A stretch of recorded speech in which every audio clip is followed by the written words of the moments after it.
السلام علیکم ورحمۃ اللہ وبرکاتہ. نحمده ونصلی علی رسولہ الکریم. اما بعد فاعوذ باللہ من الشیطان الرجیم. بسم اللہ الرحمن الرحیم. رب اشرح لی صدری ویسر لی امری واحلل عقدۃ من لسانی یفقہوا قولی. کسی بھی کام کو صحیح طور پر کرنے کے لیے نہایت ضروری ہے کہ وہ کام بھی صحیح ہو اور اس کے کرنے کا طریقہ بھی صحیح ہو. اگر صحیح کام کو بھی غلط طریقے پر کیا جائے گا تو نتیجہ کیا نکلے گا؟ غلط. کسی بھی کام کو صحیح طور پر کرنے کے لیے کیا ضروری ہوتا ہے؟ اس کو کرنے کا طریقہ جاننا. اس کو جاننے کے لیے کیا کرنا ہوتا ہے؟ علم حاصل کرنا ہوتا ہے. علم حاصل کرنے کے لیے کیا کرنا ہوتا ہے؟ کوشش اور محنت. کس قسم کی؟ اس کے درجے کیا ہیں، اس کے طریقہ کیا ہے، اس کے آداب کیا ہیں. نمبر 1، علم حاصل کرنے کے آداب کیا ہیں؟ سنجیدگی اور غور سے سننا، یکسوئی، اس کی طلب، غور و فکر، عمل کی نیت. Very good. عمل کی نیت اور صبر اور استقامت. اور کیا آداب؟ کتاب کا احترام، استاد کا احترام، ساتھیوں کا احترام، اور جو بھی اس علم کی ریکوائرمنٹس ہیں ان کو پورا کرنا. ہدایت کی طلب ہو، خصوصاً دین کا علم حاصل کرنا جو ہے وہ اس کا مقصد اللہ کی رضا ہے. تو نیت کا خالص ہونا جو ہے، صحیح نیت، وہ سب سے پہلی شرط ہے، پہلا ادب ہے. کیونکہ اگر آپ کی نیت درست نہیں تو آپ کا کوئی کام درست نہیں. اپروچ ہی غلط ہے، مقصد ہی غلط ہے. اور اللہ کے لیے کسی کام کو کرنے کا مقصد کیا ہے، للہ رب العالمین کی شرائط کیا ہے، کہ پھر وہ واقعی وہ علم ہو جو اللہ کی طرف سے آیا ہے، ملاوٹ کے بغیر، خالص، اس کو لینے کی طلب. مریض کے کچھ احکام عبادت آپ کو بتائے گئے تھے اور آپ سے یہ کہا گیا تھا کہ آپ نے گھر جا کر پوچھنا ہے کہ مریض کیسے نماز پڑھے. یاد رہا آپ کو؟ کیا کیا؟ کوئی شیئر کرے گا؟ کس نے جا کے دوسروں کو تیمم کرنا سکھایا؟ آپ نے؟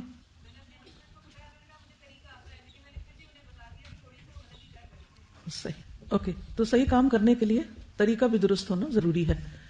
کسی نے پوچھا مریض کے احکام ہی سے متعلق سوال ہے. اچھا سوال ہے.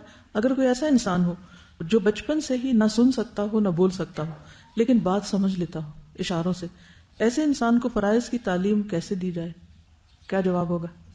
اشاروں سے. جیسے آپ نے باقی چیزیں سکھائیں جس میڈیم سے، میتھڈ سے، اسی سے دین بھی سکھائیں گے. ٹھیک ہے نا؟ تو الحمدللہ فہم القرآن جو ہے یہ اشاروں کی زبان سے پورا ریکارڈڈ موجود ہے، ویب سائٹ پہ ہے. تو جو قرآن مجید نہ سن سکتے ہوں، نہ پڑھ سکتے ہوں، تو وہ اشاروں سے سمجھ سکتے ہیں کہ قرآن کیا کہتا ہے. ٹھیک، ان کے لیے بھی انتظام کیا گیا. اسی طرح نابینا لوگوں کے لیے بھی ڈیزی ایک پروگرام ہے، اس کے ذریعے وہ قرآن مجید سیکھ سکتے ہیں، سن سکتے ہیں. ٹھیک ہے نا؟ اگر ہمیں یہ سمجھ آ جائے کہ قرآن کا سیکھنا، سمجھنا، دین کا سمجھنا اس سے بھی زیادہ ضروری ہے جس طرح کھانا پینا ضروری ہے، یعنی کھانے پینے سے بھی زیادہ بڑی ضرورت ہے، تو پھر ہم ہر طریقہ سوچ لیں گے. اللہ تعالیٰ ہمیں طریقے سکھا بھی دے گا. یہ کسی نے سوال کیا ہے کہ انڈر آرمز اور انڈر لیگز کی صفائی کرنے کے بعد کیا غسل کرنا ضروری ہے؟ اگر پانی ناکافی ہو تو کیا کیا جائے؟ کیا کریں؟ یہ آپ جواب دیں. کیا کریں گے؟ کوئی آپ سے بھی یہ سوال پوچھ سکتا ہے تو کیا جواب دیں گے آپ؟ تو کہہ رہی ہے اس کا نہانے سے کوئی تعلق نہیں. درست جواب ہے، یعنی اس کے بعد غسل واجب نہیں ہوتا. ٹھیک ہے، صرف انسان دھو لے اپنے آپ کو. اگر نہانے کی ضرورت ہے تو وہ الگ بات ہے، اس کے لیے آپ تیمم کریں گے. اگر ضرورت نہیں، یعنی آپ کے اوپر فرض نہیں ہے غسل، تو محض صفائی کرنے سے اپنی غسل فرض نہیں ہوتا اور اس میں تیمم وغیرہ کی بھی ضرورت نہیں ہے. ٹھیک. چلیے، اب مریض کے مزید کچھ احکامات ہیں اور وہ عبادت سے متعلق نہیں بلکہ اس کے پرہیز سے متعلق ہے. یعنی اسلام میں کسی بیماری کو کس طرح ڈیل کرنا چاہیے، بیمار ہونے کے بعد یا بیماری سے پہلے بھی ہمیں کیا کیا پریکاشنز لینے چاہیے. کیونکہ کہا جاتا ہے نا کہ پرہیز نصف علاج ہے، یعنی آدھا علاج تو پرہیز سے ہی ہو جاتا ہے. تو پرہیز کرنا ضروری ہے، لیکن کس چیز سے پرہیز کیا جائے اس میں بھی اعتدال ضروری ہے. حرام کو حلال نہ کیا جائے، حلال کو حرام نہ کیا جائے. وَلَا تَقُولُوا لِمَا تَصِفُ أَلْسِنَتُكُمْ هَذَا حَلَالٌ وَهَذَا حَرَامٌ. مت تم کہو جو تمہاری زبانیں کہتی رہتی ہیں کہ یہ حلال ہے اور یہ حرام ہے. پرہیز کا مطلب یہ بھی نہیں کہ انسان ہر چیز سے پرہیز شروع کر دے اور جن چیزوں کو اللہ تعالیٰ نے حلال کیا ان کو حرام کر لے اپنے اوپر.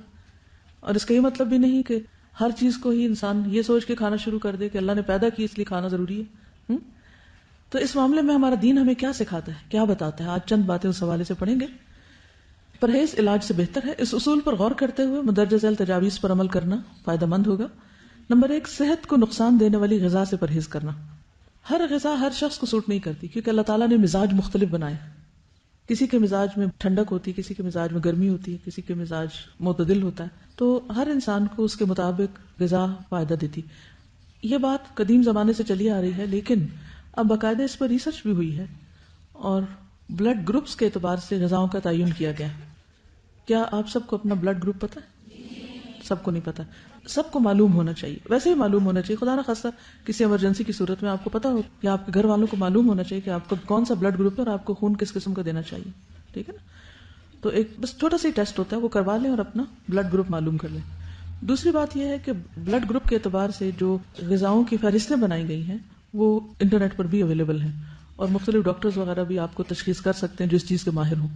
اس میں غذاؤں کی 3 کیٹیگریز کی گئی، جتنے بھی ویجیٹیبل ہیں، فروٹ ہیں، میٹس ہیں وغیرہ وغیرہ. اس میں کچھ غذائیں جو بینیفیشل ہیں کہ اس بلڈ گروپ کو بہت سوٹ کرتی ہیں، کچھ ایسی ہیں جو نیوٹرل ہیں، کھا لیں تب بھی ٹھیک ہے، نہ کھائیں تب بھی ٹھیک. کچھ ایسی ہیں جو ہارمفل ہیں، اور آپ اگر اپنے بلڈ گروپ کو سامنے رکھتے ہوئے ان غذاؤں کے نام پڑھیں تو آپ خود بھی کہیں گے کہ ہاں فلاں چیز کھانے کے بعد میری طبیعت کسلمند ہو جاتی ہے، یا ایسیڈیٹی شروع ہو جاتی ہے، یا جسم میں درد شروع ہو جاتی، الرجیز ہوتی ہیں. ٹھیک ہے، تو اگر بلڈ گروپ کے اعتبار سے آپ غذاؤں کی فہرست بنا لیں تو انشاءاللہ اس سے بھی آپ کو بہت فائدہ ہوگا. جس چیز کے بارے میں یہ پتہ چل جائے کہ یہ ہارمفل ہے یا اس سے مرض میں اضافہ ہوتا ہے تو اس چیز سے بچنا لازم ہے. لا تقتلوا انفسکم، اپنے آپ کو قتل مت کرو.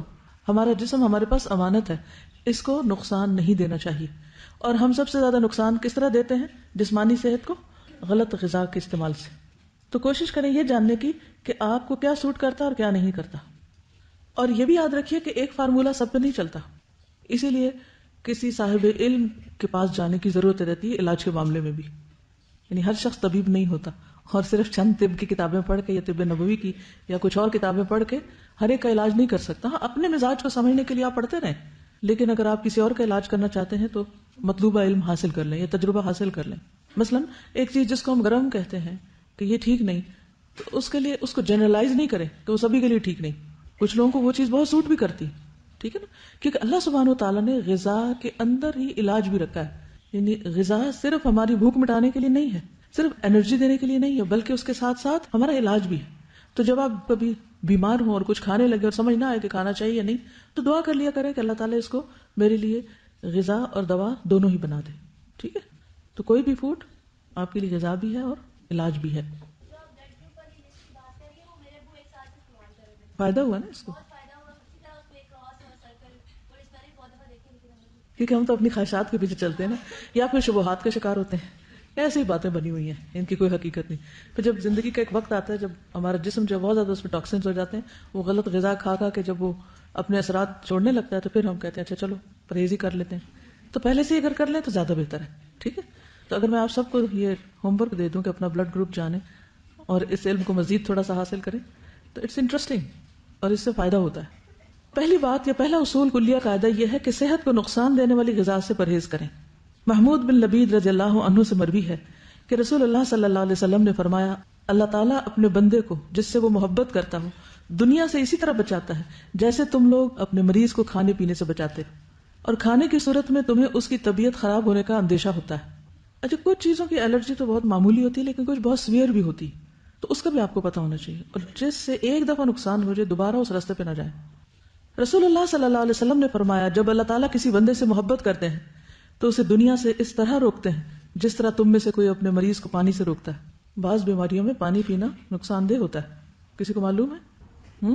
معلوم ہے آپ کو یہ بات؟ کچھ عرصے سے ایک میل اور ایک ٹوٹکا ایسا ہر ایک کو سرکولیٹ کیا جاتا ہے جس میں پانی پینے کے فوائد بتائے جاتے ہیں، اور کہا جاتا ہے کہ 6 گلاس اور 8 گلاس اور 1.5 لیٹر اور اتنا پانی تو سویرے پی لیں اور پھر اتنا پئیں اور اتنا پئیں. یہ نسخہ بھی سب کو سوٹ نہیں کرتا، کیونکہ کچھ بیماریوں میں زیادہ پانی پینا نقصان دہ ہے. کچھ ہے اندازہ آپ کو وہ کون سی بیماری ہو سکتی؟ کڈنی ریلیٹڈ، کیونکہ بعض لوگوں کی کڈنیز ویک ہوتی ہیں، پوری طرح فنکشن نہیں کرتی.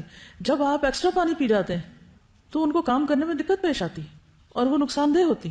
کچھ بیماری ایسی تھی جس میں صرف سپ سپ پانی دیا جاتا ہے. بعض اوقات مریض کو پانی دیا بھی نہیں جاتا، صرف ٹھنڈی برف کو لے کے اس کو کہا جاتا ہے کہ اپنے زبان پہ لگا لیں. کہ پانی نقصان دہ ہے اس کے لیے. یس وہ کہتی ہے میری خالہ کو 24 گھنٹوں میں 1 کپ پانی پینے کی اجازت ہے. اب اگر وہ اسی طرح کوئی ٹوٹکا پڑھ کے تو 1.5 لیٹر پی بیٹھے تو یہ پانی جو زندگی کی سورس ہے اسی انسان کے لیے نقصان دہ. تو یہ ٹھیک ہے, یہ ایکسٹریم کیسز میں ہوتا ہے, لیکن ویسے بھی ہر چیز کے اندر اعتدال ضروری ہے. کچھ عرصے تک تو یہ تھراپیز آپ کو کام دیں گی, کچھ عرصے کے بعد پھر وہ آپ کے لیے الٹا مشکل کا سبب بنے گی. ایک اور چیز یہ ہے کہ جب پانی پیے مثلا تو ایک دم انڈیلے نہیں, انڈیلنے سے پرہیز کریں. مسنون طریقہ کیا ہے؟ 3 سانس میں پینا, اور اس کو بھی جیسے گھونٹ گھونٹ پیتے ہیں, یعنی جیسے کھا کے پیتے ہیں اس طرح پیئیں. ٹھیک, ایک ہوتا ہم تیزی سے پی جاتے ہیں, تیزی سے نہیں پیئیں, رائٹ, گھونٹ گھونٹ گھونٹ گھونٹ کر کے. یعنی یہ نہیں کہ آپ کے ہونٹوں سے حلق میں جا پڑے, ٹیپ کھل جائے اور وہ ڈائریکٹ وہاں جائے, یعنی کہ آپ کی زبان اور آپ کا منہ جو ہے اس کا مزہ چکھے. اس طرح پینا زیادہ فائدہ مند ہے. لیکن ہم لوگ ہر وقت جلدی میں ہوتے ہیں نا, ہم کہتے ہیں جلدی سے یہ کام کر لیں, جلدی سے وہ کر لیں, اور پھر بس کچھ اور کریں. پرہیز کے سلسلے میں ایک اور چیز, ام منذر بنت قیس الانصاریہ سے روایت ہے کہ رسول اللہ صلی اللہ علیہ وسلم میرے گھر تشریف لائے. آپ کے ساتھ علی رضی اللہ عنہ بھی تھے جو بیماری سے اٹھے تھے اور کمزور تھے. ہمارے یہاں کھجوروں کے خوشے لٹک رہے تھے. رسول اللہ صلی اللہ علیہ وسلم اٹھے اور ان سے کھانے لگے, اور علی رضی اللہ عنہ بھی کھانے کے لیے اٹھے تو آپ نے فرمایا رک جاؤ, تم ابھی کمزور ہو. اس سے کیا پتا چلتا ہے کہ جو بیماری سے اٹھا ہے اس کے لیے حکم فرق ہے. وہی حلال چیز اس کے لیے انلمیٹڈ کھانے کی اجازت نہیں ہے. انلمیٹڈ تو کسی کو بھی کھانے کی اجازت نہیں ہے. کلو واشربو ولا تسرفو, کھاؤ پیو لیکن اسراف نہیں کرو. اور یہاں پر بیمار کے لیے حکم فرق آ گیا, یہ کھجوریں مت کھاؤ, ابھی تم کمزور ہو. تو اس سے یہ پتا چلتا ہے کہ بیماری میں غذا ایک تو قدرتی طور پر کم ہو جاتی ہے کہ انسان کا دل اٹھ جاتا ہے, کھانے کو دل نہیں چاہتا.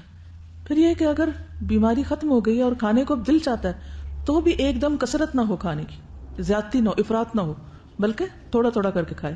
چنانچہ علی رضی اللہ عنہ کھانے سے رکے رہے. ام منذر کہتی ہیں کہ میں نے جو اور چقندر پکائے اور آپ کی خدمت میں پیش کیے تو رسول اللہ صلی اللہ علیہ وسلم نے فرمایا علی یہ لے لو, یہ تمہارے لیے مفید ہے. تو اس حدیث سے یہ ثابت ہوتا ہے کہ ہر ایک کو ہر غذا سوٹ نہیں کرتی, ہر ایک کے لیے ہر کھانا درست نہیں. تو اپنی طبیعت, اپنے مزاج اور اپنے حالات اور ضرورت کے مطابق کھائیے. ٹھیک ہے, ہو سکتا ہے کہ ایک چیز جو آپ کی بہن کھا رہی ہو اور اس کو بہت فائدہ ہو اور وہ اس کے بہت سے فائدے بتا رہی ہو اور بہت اس کی تعریف کر رہی ہو, اور آپ کہیں اچھا تمہیں اس سے فائدہ ہو اور میں بھی کر کے دیکھتی ہوں. ہو سکتا ہے آپ کے لیے وہ بالکل ہی الٹ ہو. ٹھیک ہے نا, تو بے سوچے سمجھے نسخے نہیں آزمائیں. جی جی, وہ اس سے اور موٹا ہو جاتا ہے. بالکل.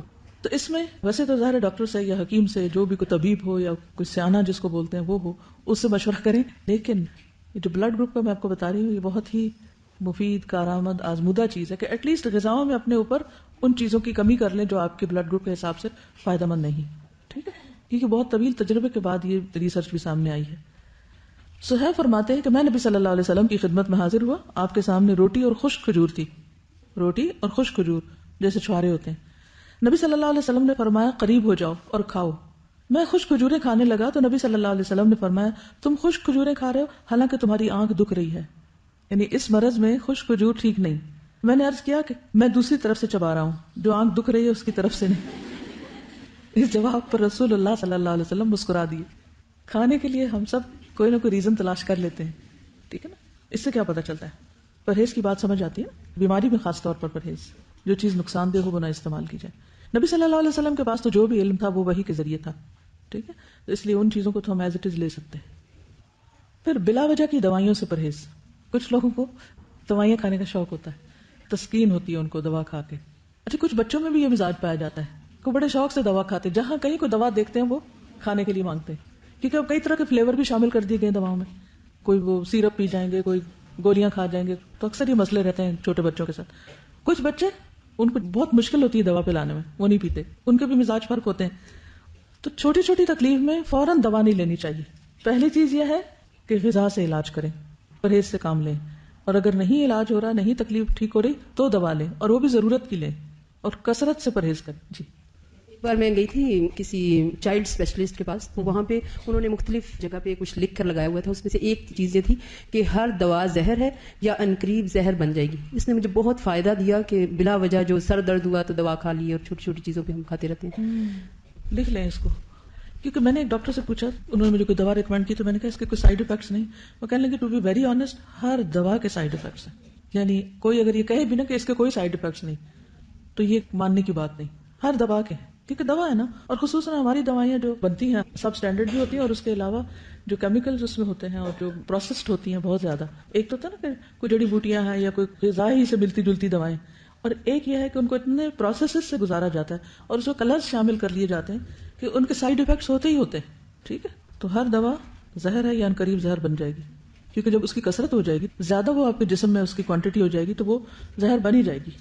ہر دوائی کے ساتھ ایک لٹریچر ہوتا ہے نا اس کی ڈبی میں، جی. وہ ضرور پڑھ لیا کرے، کیونکہ ایک دوا کے اس لٹریچر میں لکھا ہوا تھا کہ اچانک یہ دوائی چھوڑنے سے جو دوائی کھانے والا ہے وہ خودکشی کر سکتا ہے. اللہ اکبر. یعنی جب دوا چھوڑیں بھی تو اسٹیپ بائی اسٹیپ چھوڑیں، ایک دم نہیں چھوڑیں. جی آپ بولیے. حضرت عائشہ بیان کرتی ہیں کہ بعض اوقات رسول اللہ صلی اللہ علیہ وسلم کو کوکھ میں درد ہوتا اور بہت شدید ہو جاتا.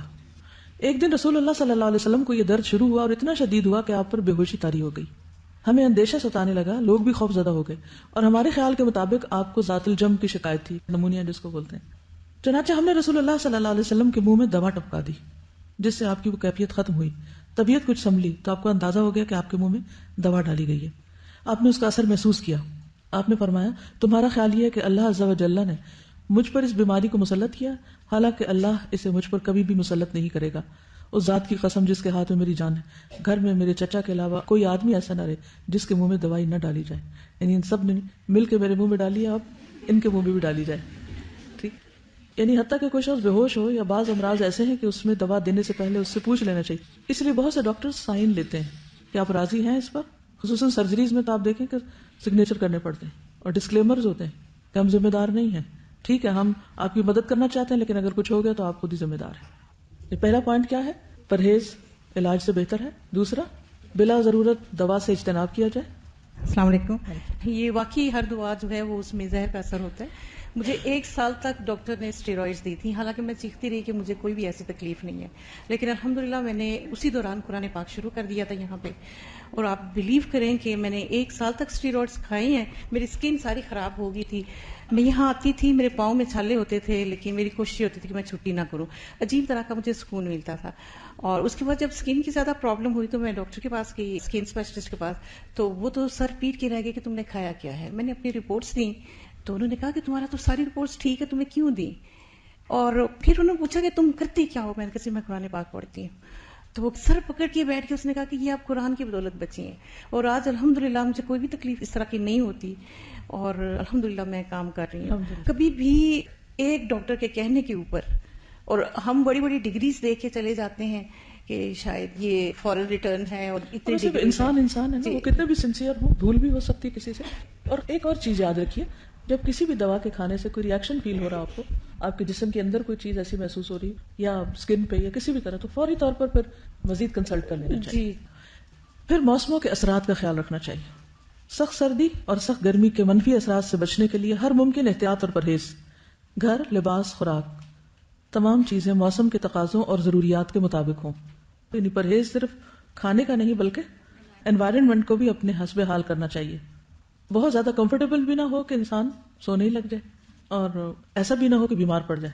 کچھ لوگ اتنی ہیٹنگ کر لیتے ہیں اس سے بھی نقصان ہوتا ہے، اور کچھ لوگ جو ہیں وہ جرسی کے بغیر باہر نکل جاتے ہیں اور بیمار ہو کے واپس لوٹتے ہیں، تو وہ بھی ٹھیک نہیں. احتیاط بہتر ہے، اعتدال بہتر ہے. ہر شخص کو اپنے مزاج کو، اپنے جسم کو، اپنی ضروریات کو خود بھی سمجھنے کی کوشش کرنی چاہیے. اس میں بھیڑ چال نہیں کام دے گی کہ وہ یہ کر رہا ہے تو میں بھی، اس نے کچھ نہیں پہنا ہوا تو میں کیوں پہنتا ہوں. تو کسی کی نقالی مت کریں، اپنے مزاج اور اپنے بدن کو سمجھے کہ وہ کیا چاہتا ہے. اب اس میں آپ دیکھیے جیسے موسموں کے اثرات کی بات کی نا، تو سردی سے بچیے جب سردی زیادہ ہو، گرمی سے بچیے جب گرمی زیادہ ہو. اسی طرح اگر باہر کے موسم میں آپ کو کسی خاص پودے سے الرجی ہے یا اور کوئی چیز سوٹ نہیں کرتی تو اس سے بھی بچنے کی ضرورت ہے. پھر وبائی اور متعدی امراض، متعدی کس کو کہتے ہیں؟ کنٹیجیس، جو دوسرے کو لگ جائے. جیسے فعل لازم اور فعل متعدی ہوتا ہے. متعدی کون سا ہوتا ہے؟ جو مفعول طلب کرتا ہے نا. تو اسی طرح متعدی بیماری وہ ہوتی ہے کہ جو ایک سے آگے دوسرے کو جا پہنچتی ہے.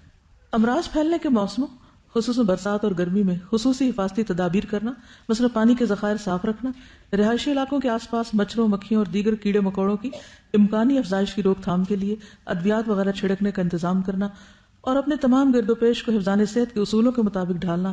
گلے سڑے یا پہلے سے کاٹ کر رکھے ہوئے پھل یا سبزیاں کھانے سے پرہیز کرنا. یہ ساری چیزیں اس میں آ جاتی ہیں. یہاں پر حفاظتی ٹیکوں کی بات کی گئی ہے جس کے میں پرسنلی سخت خلاف ہوں.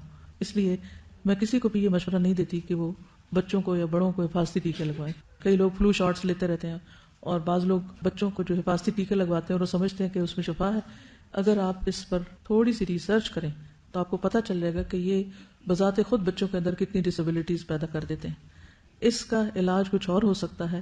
یعنی ایسی ایسی چیزیں ان ٹیکوں میں شامل کی گئی کیونکہ مجھے کسی نے اتنی بڑی کتاب دی تھی, وہ ابھی یہاں نہیں ہے, میرے پاس کینیڈا میں دی تھی, اور میں نے خود اپنی آنکھوں کے سامنے بچوں کے اوپر ان ٹیکوں کے لگانے کے بعد کے ری ایکشن دیکھے. بعض اوقات نفسیاتی مسائل ہو جاتے ہیں, بعض اوقات جسمانی طور پر. ایک بیماری کو کنٹرول کرنے کے لیے صحت مند انسان کو خواہ ٹیکہ لگا دیا جاتا ہے جس سے کئی اور بیماریاں پیدا ہو جاتی. میں پرسنلی اس کے حق میں نہیں ہوں, آپ اپنی ریسرچ خود کر لیجئے, ٹھیک ہے, کیونکہ میں نہ ڈاکٹر ہوں, نہ حکیم ہوں, نہ طبیب ہوں, لیکن جو میں نے سطحی طور پر تھوڑا بہت پڑھا ہے اور جو جانا ہے اور جو دیکھا اور تجربہ اور مشاہدہ کیا ہے, اس کے بعد میں یہ مشورہ ضرور دیتی ہوں. میری بات صرف مشورے کی حد تک ہے, کوئی حکم نہیں اور کوئی انسٹرکشن نہیں, لیکن اس پر آپ خود مزید ریسرچ کیجئے. جو حفاظتی ٹیکے وغیرہ لگائے جاتے ہیں ان میں سے بہت سی چیزیں صحت کے لیے نقصان دہ ہیں. تازہ یہ جو اس سے پہلے آپ نے بات کی تھی نا کٹی ہوئی سبزیوں کی, تو یہ جیسے پیاز کے بارے میں آتا ہے, تو جو کاٹ کے اگر پیاز کو رکھا ہوا ہو نا تو وہ بہت زیادہ بیکٹیریا کو اپنے طرف اٹریکٹ کرتا ہے اور وہ فل پیکٹ آف بیکٹیریا بن جاتا ہے. جی. تو اگر اس کو کئی لوگ سہولت کے لیے پیاز کاٹ کے رکھ دیتے ہیں, جی, اور وہ استعمال فریج میں بھی نہیں رکھنی چاہیے, اسی وقت فریش کٹے اور اسی وقت فریش پیسٹ بنا کے تو یوز کریں.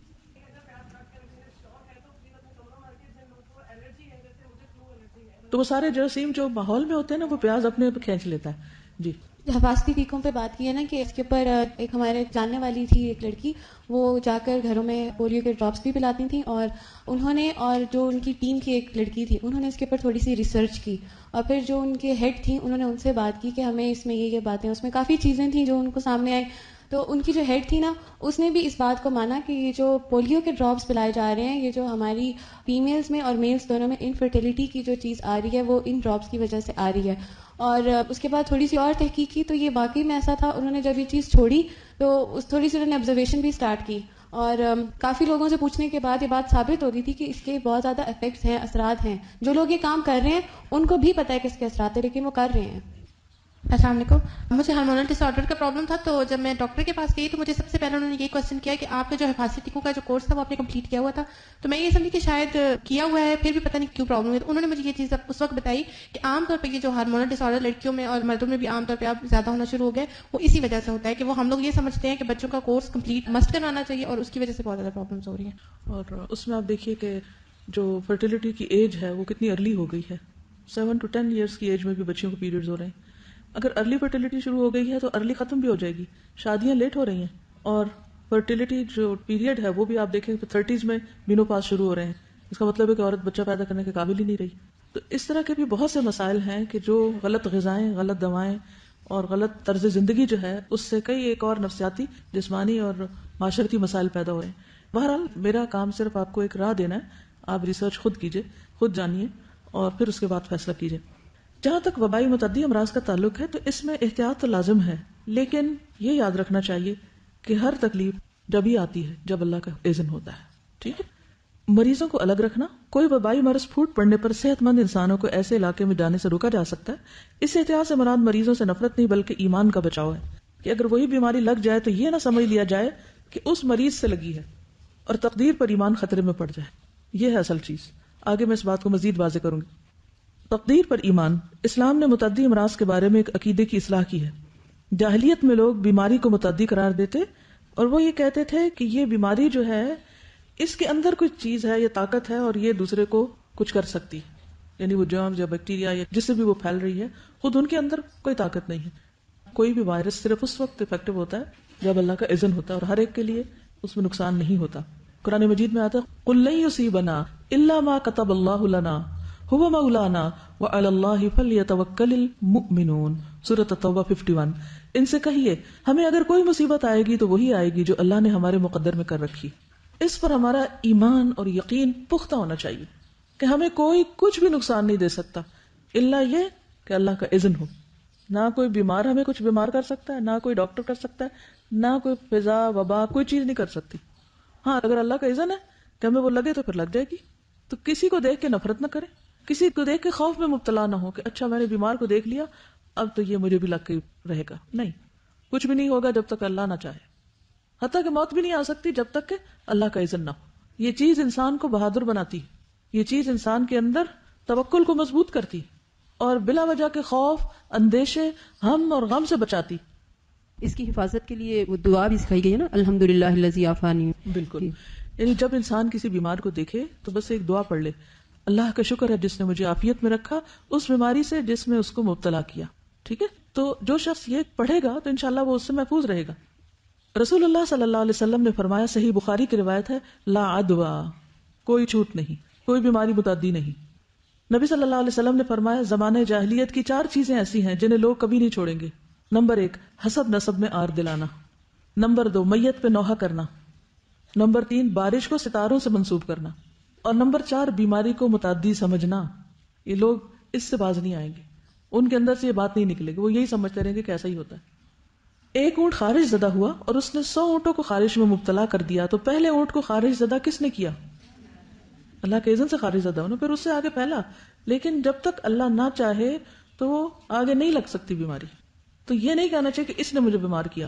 جیسے ہم یہ نہیں کہتے نا کہ ڈاکٹر شفا دیتا ہے، ایسے ہی کیا نہیں کہنا چاہیے کہ اس نے بیمار کیا مجھے، یہ تم سے لگی ہے مجھے.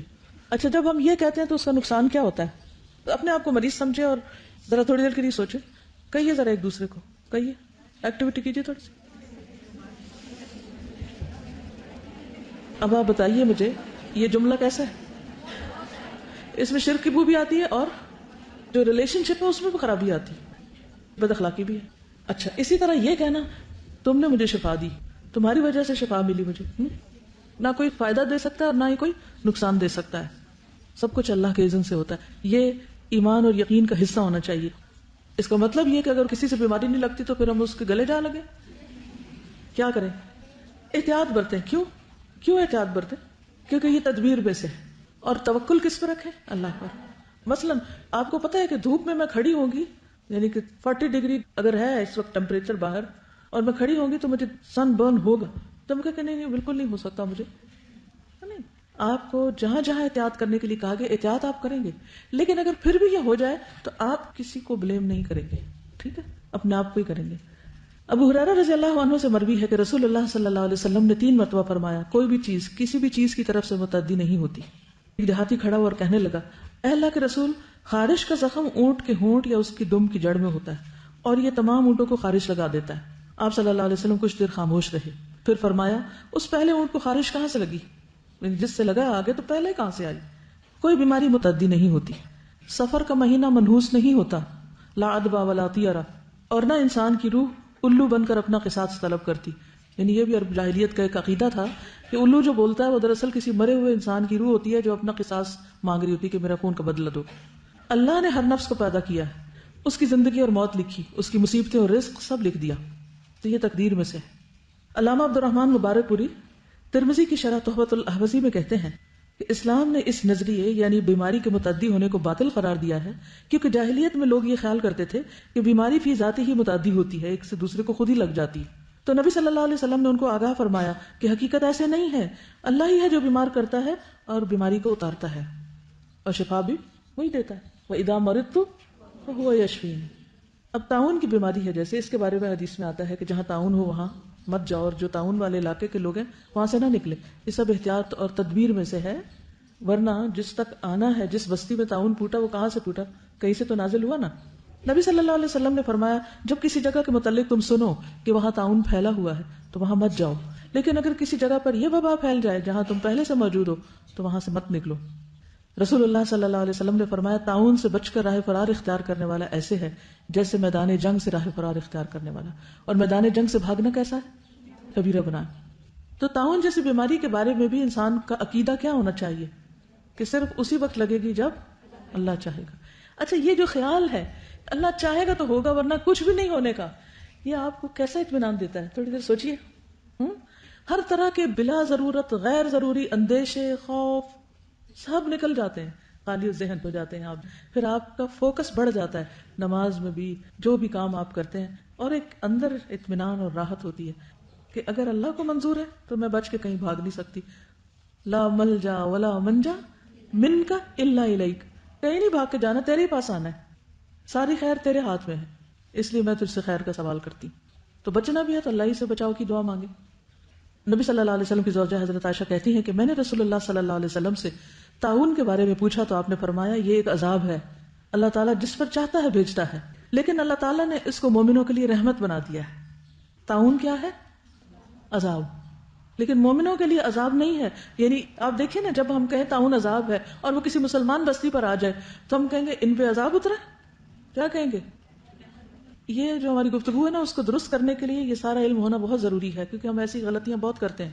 اگر کسی شخص کو آپ کسی خاص بیماری میں مبتلا دیکھیں تو آپ کیا کہیں؟ یہ اللہ کی پکڑ میں آیا ہوا ہے، یہ حق ہے ہمیں کہنے کا؟ نہیں، وہ بیماری اس کے لیے کیا ہے؟ ہم نے پڑھا ہے نا، بیماری میں خیر ہے، مومن کے لیے بیماری میں خیر ہے۔ طاعون مومنوں کے لیے رحمت ہے، عذاب نہیں ہے، عذاب نافرمانوں کے لیے ہے۔ اگر کسی شخص کی بستی میں طاعون پھیل جائے اور وہ صبر کے ساتھ اللہ کی رحمت سے امید لگائے ہوئے وہیں ٹھہرا رہے تو ہوگا وہی جو اللہ نے اس کی قسمت میں لکھا ہے، ٹھیک ہے؟ تو ہوگا وہی جو اللہ نے قسمت میں لکھا ہے، اور اگر وہ فوت ہو جائے تو اسے شہید کے برابر اجر ملے گا۔ تو طاعون کا لگنا بھی تقدیر کا حصہ ہے۔ عمر رضی اللہ عنہ نے اپنے دور خلافت میں ملک شام کی جانب سفر کیا تو راستے میں انہیں خبر ملی کہ شام میں طاعون کی وبا پھیلی ہوئی ہے۔ تو عمر رضی اللہ عنہ نے لوگوں میں اعلان کر دیا کہ میں صبح کو اونٹ پر سوار ہو کر واپس مدینہ منورہ لوٹ جاؤں گا، تم بھی واپس چلو۔ تو ابو عبیدہ بن جراح نے کہا کہ اللہ کی تقدیر سے فرار اختیار کیا جائے گا، آپ کیوں جا رہے ہیں واپس، ادھر ہی چلیں۔ حضرت عمر نے کہا کاش یہ بات کسی اور نے کہی ہوتی۔ ہاں، ہم اللہ کی تقدیر سے فرار اختیار کر رہے ہیں، لیکن اللہ ہی کی تقدیر کی طرف، یہ بھی تقدیر ہے۔ کیا تمہارے پاس اونٹ ہوں اور تم انہیں لے کر ایسی وادی میں جاؤ جس کے دو کنارے ہوں، ایک سرسبز شاداب اور دوسرا خشک؟ کیا ایسی بات نہیں کہ اگر تم سرسبز کنارے پر چراؤ گے تو وہ بھی اللہ کی تقدیر سے ہوگا، اور خشک کنارے پہ تو وہ بھی اللہ کی تقدیر میں سے ہوگا؟ اتنے میں عبد الرحمن بن عوف آ گئے۔ وہ اپنی کسی ضرورت کی وجہ سے پہلے اس وقت موجود نہیں تھے۔ انہوں نے بتایا میرے پاس اس مسئلے سے متعلق علم ہے، میں نے رسول اللہ صلی اللہ علیہ وسلم سے سنا ہے، آپ نے فرمایا جب تم کسی سرزمین میں وبا کے متعلق سنو تو وہاں نہ جاؤ، اور جب ایسی جگہ وبا آ جائے جہاں تم خود موجود ہو تو وہاں سے مت نکلو۔ اس پر عمر رضی اللہ تعالیٰ عنہ نے اللہ کی حمد بیان کی اور واپس ہو گئے، چلے گئے مدینہ کی طرف۔ یعنی پہلے تو انہوں نے اجتہاد سے کام لیا اور پھر اس کے بعد حدیث بھی اس کے موافق آ گئی اور اطمینان کے ساتھ اس راستے پہ چل پڑے۔ اس سے کیا پتہ چلتا ہے؟ نہیں سمجھ آئی بات؟ اب تقدیر میں الجھ گئے ہوں گے، اصل مسئلہ تو پیچھے چلا گیا۔ خلاصہ کیا اس بات کا کہ جہاں بیماری ہو وہاں احتیاط کے ساتھ، مثلا اگر آپ ڈاکٹر ہیں، نرس ہیں، تو بھی اپنے گلوز پہنے، احتیاط کریں، اس میں حرج نہیں ہے، ٹھیک ہے؟ لیکن اگر وہ تکلیف آ جائے تو آپ یہ نہ کہیں کہ اسی سے آئیے، وہ آپ وہاں نہ ہوتے کہیں اور ہوتے تب بھی آ جاتی۔